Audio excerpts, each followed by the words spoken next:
Kimchi, Korea's most iconic dish. Fiery red, bold in flavor, and instantly recognizable around the world.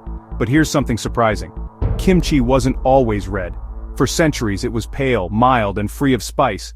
So how did a plant from the other side of the world transform Korea's national dish into the spicy kimchi we know today? Let's explore the incredible global journey of the chili pepper, and how it forever changed kimchi. Long before the arrival of chili peppers, Koreans were already masters of fermentation.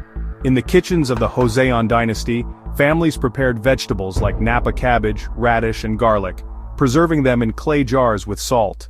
This early kimchi, often called baked kimchi or white kimchi, was nutritious and essential for surviving long winters. It was flavorful, tangy, and refreshing, but it lacked the fiery red color and heat that define kimchi today. For hundreds of years, this pale version of kimchi was the norm. Meanwhile, on the other side of the world, chili peppers had been cultivated for thousands of years in Central and South America. Indigenous farmers in regions like Mexico, Peru, and Bolivia grew many varieties, ranging from tiny peppers with explosive heat to larger, milder types. For these communities, chili wasn't just food, it was medicine, a spice, and part of spiritual life. But until the 15th century, no one outside the Americas had ever tasted a chili pepper. That would soon change. When European explorers crossed the Atlantic, they encountered chili peppers for the first time. Among them, the Portuguese quickly recognized the value of this fiery fruit. By the early 1500s, they carried chili seeds across their vast maritime trade routes. From Lisbon, chili spread to Africa, to India, and across Asia. In India, they blended seamlessly into curries. In China, they became essential in Sichuan cooking. In Japan, they flavored soups and pickles. Wherever chilies arrived, they changed local cuisine forever, and eventually this journey would lead them to Korea. In the early 1600s, chili peppers reached the Korean peninsula, likely through trade with China and Japan. At first they were unfamiliar.